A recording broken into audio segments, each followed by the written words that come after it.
गोर लगे छी अपने सबके मिथिला संस्कार पर स्वागत करे छी। गौर बनाबे के विधि कहलखिन हाँ तो गौर अहाँ के 28 के पंचमी छे नाग पंचमी वही दिन से शुरू हेतै तो 27 तारीख के रात में 27 तारीख के रात में गौर बनत।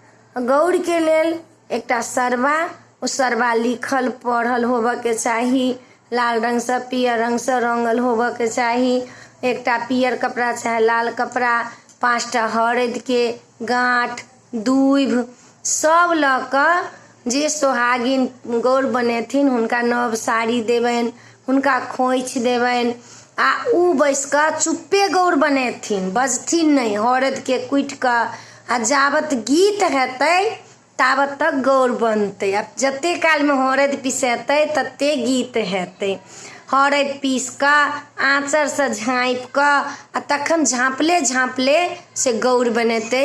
जेना 4टा लोक 4टा 2टा हाथ 2टा पैर लगल कऽ लै छनि आ तखन पियर कपड़ा से चाहे लाल कपड़ा से झाँपि देबनि। जे गौर बनेथिन सेहे बिषहारा मानिक पात पर लिखथिन, वहे केरा के पात पर बिषहारा लिखथिन। नहीं मानिक पात छै तऽ केरे के पात पर लिखथिन।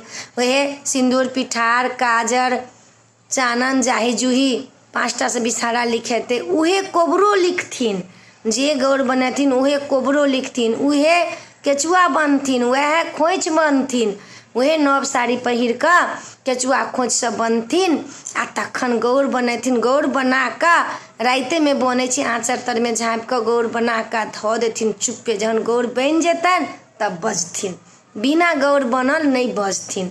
गोसाउनो बरमे गीत हैत, कनिया के माथ में तेल पड़त, तखन गौर बनत, केचुआ बन्हात, खोइछ बन्हात, बिषहारा लिखात, मानिक पात समेत कोबर में लिखात। 5टा सुहागिन के माथ में तेल पड़तनि, सिंदूर पड़तनि, चॉकलेट बिस्कुट मूंगफली सुपारी सब चीज दियौन, नमकीन दियौन, सब चीज सुहागिन सबके दियौन आ कनियो माथ में तेल सिंदूर पड़थिन। वही दिन रहथिन माथ मेरने। फिर वही दिन तृतीया से एक दिन पहिने द्वितीया के माथ मीर कऽ, जेना एक दिन पहले गौर बनै छनि तहिना ओहू दिन गौर बनतनि, तही दिन माथ धो कऽ तब ओहि दिन गौर बनतनि। तऽ गौर के विधि अपने सबके देनहुँ हाँ। गौर कोना बनायब से कहनहुँ हाँ। अपने सबके वीडियो नीक लागत तऽ चैनल के सब्सक्राइब करऽ के, लाइक करऽ के नहीं बिसरबै, कहऽ के नहीं बिसरबै। कोनो प्रश्न हैत तऽ हमरा से जरूर पूछब, संकोच नहीं करब।